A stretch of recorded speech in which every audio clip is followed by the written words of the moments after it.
رات اور دن بنانے کا فلسفہ کیا ہے؟ انسان کو کس چیز سے سکون ملتا ہے؟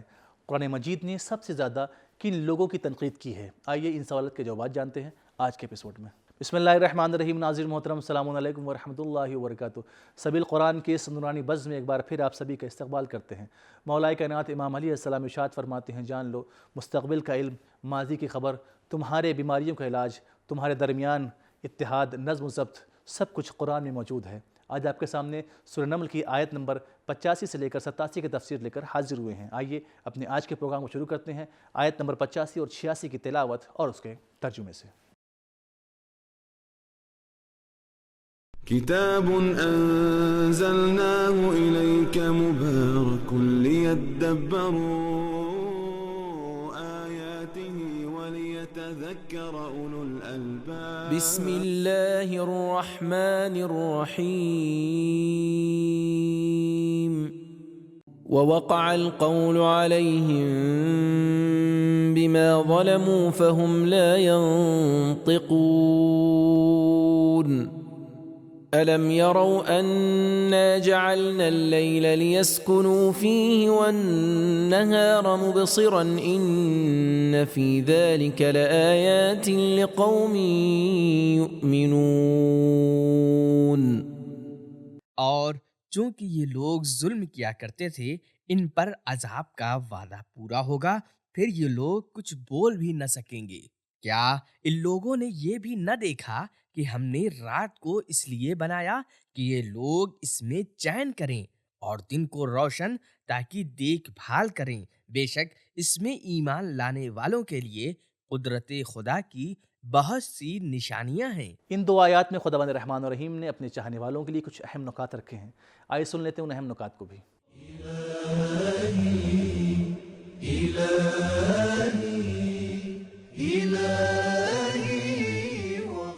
رات کی تاریکی انسان کے سکون میں اور دن کی روشنی انسان کے وجود کی فعالیت میں کردار ادا کرتے ہیں، اور یہ بات آج کے علم سے ثابت ہے۔ رجعت اور قیامت کے بعد نیند اور جاگنے کا بیان شاید یہ پیغام دیتا ہو، رجعت اور قیامت کے بارے میں تعجب نہ کرنا، کیونکہ یہ دونوں سونے اور جاگنے ہی کی طرح ہیں۔ رات لوگوں پر اللہ کی رحمت اور اس کی حکمت اور قدرت کی نشانی ہے، اور رات کے کردار کو اندیکھا کرنا جاہلانہ طور پر جھٹلانے کا ایک نمونہ ہے، جو پچھلی آیت میں بیان ہوا۔ سکون کی چیزیں۔ قرآن مجید میں کچھ چیزوں کو سکون کا ذریعہ بتایا گیا ہے۔ نمبر 1، اللہ کی یاد۔ نمبر 2، غیبی مدد۔ نمبر 3، مقدس چیزیں۔ نمبر 4، اللہ کے اولیاء کی تشویق۔ نمبر 5، گھر۔ نمبر 6، زوجہ۔ نمبر 7، رات۔ قابل ذکر ہے کہ قرآن کا نزول نبی صلی اللہ علیہ وآلہ وسلم کی معراج، دعا اور مناجات کا وقت رات ہی ہے۔ اگرچہ کچھ گمراہ لوگ رات کی تاریکی جیسی نعمت سے غلط فائدہ اٹھاتے ہیں اور گناہ انجام دیتے ہیں۔ دور حاضر میں لوگ سکون کو دوسری جگہوں پر تلاش کرتے ہیں، لہٰذا انہیں سکون نہیں ملتا۔ آج کے دور میں دنیا نے ٹیکنالوجی، ہتھیار، مال و دولت، قدرت اور سیاسی رابطوں سے دل لگا لیا ہے اور معنویت کو کھو دیا ہے، لہٰذا اس کو سکون نہیں ملتا۔ بہت سے ایسے لوگ ہیں جو نشہ کرنے والی چیزوں، شراب اور شہوت میں مبتلا ہیں اور گناہوں میں ڈوب چکے ہیں۔ حقیقت کو جاننے کے لیے دنیا میں ہونے والے جرائم کے اعداد و شمار پر نگاہ ڈالیں۔ آیت نمبر 85 86 کی تلاوت، ترجمہ اور اس کے نکات کو جان لینے کے بعد آئیے ان دو آیات کے پیغامات کو بھی جان لیتے ہیں۔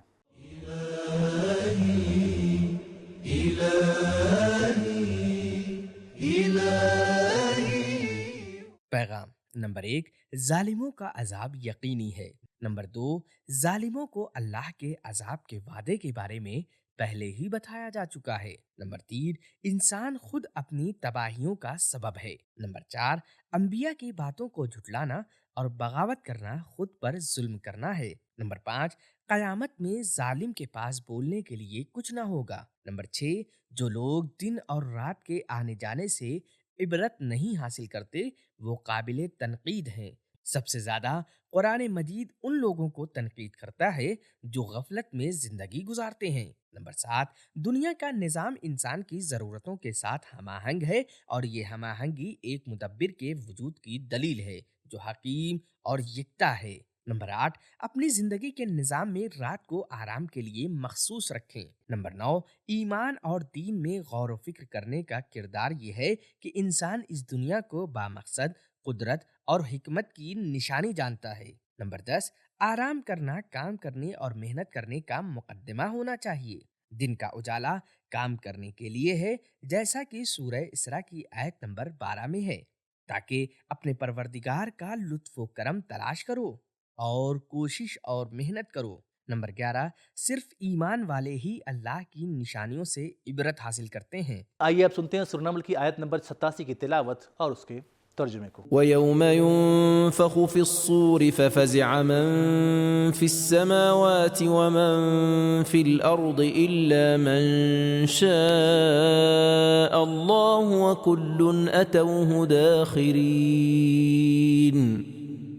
اور اس دن کو یاد کرو جس دن سور پھونکا جائے گا، تو جتنے لوگ آسمانوں میں ہیں اور جتنے لوگ زمین میں ہیں غرض سب کے سب دہل جائیں گے، مگر جس شخص کو خدا چاہے وہ البتہ مطمئن رہے گا، اور سب اس کی بارگاہ میں ذلت عاجزی کی حالت میں حاضر ہوں گے۔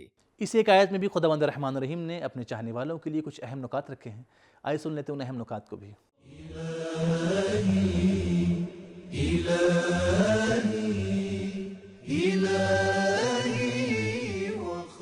دخور کا معنی ذلت اور چھوٹا پن ہے۔ قرآن مجید میں 2 سور پھونکنے کا تذکرہ آیا ہے، ایک سور جس کے سبب تمام لوگ مر جائیں گے اور دوسرا سور جس کے سبب لوگ زندہ ہوں گے۔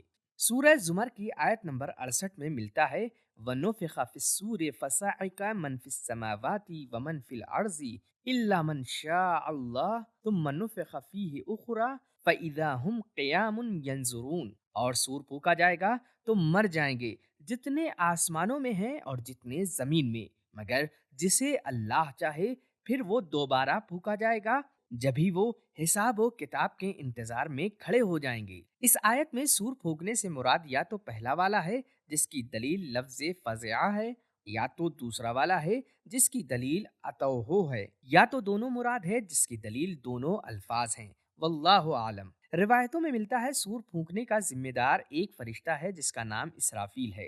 دعائے ام داؤد میں ہے اللہم صل علی اسرافیل حامل عرشک وصاحب السور۔ وہ لوگ جو قیامت کے آغاز کے ڈر اور وحشت سے امان میں رہنے والے ہیں، الا من شاء اللہ، ان کا تعارف آنے والی دو آیتوں میں بیان ہوا ہے۔ من جاء بالحسنۃ فلہ خیر منہا وہم من فزع یومئذ آمنون۔ اور اسی طرح ایک اور جگہ ارشاد ہوا لا يحزنهم الفزع الاکبر، اس دن کا نالہ ان کو غم زدہ نہیں کرے گا۔ اہم اور مفید نکات کو جان لینے کے بعد آئیے اہم اور مفید پیغامات کو بھی سن لیتے ہیں۔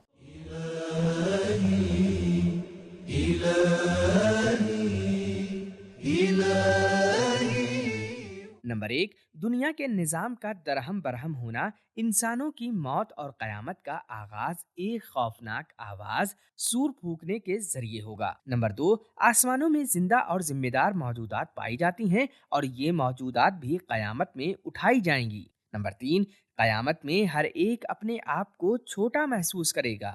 تو ناظرین، ہم نے جانا کہ اللہ نے رات کو اس لیے بنایا تاکہ انسان اس میں سو سکے اور آرام حاصل کر سکے، دن کو اس لیے بنایا تاکہ انسان اس میں کام کر سکے۔ قرآن مجید نے کچھ چیزوں کو انسان کے سکون کا ذریعہ بنایا ہے، جیسے اللہ کی یاد، غیبی مدد، مقدس چیزیں، گھر، زوجہ اور رات۔ قرآن مجید نے غافل لوگ کی تنقید کی ہے کیونکہ وہ ہر چیز کو دیکھتے ہیں مگر عبرت حاصل نہیں کرتے۔ تو ہمارا آج کا ایپیسوڈ میں ختم ہوا، ملتے ہیں اگلے ایپیسوڈ میں، تب تک کے لیے خدا حافظ۔ سبیل قرآن، قرآنی سماج کی پہچان۔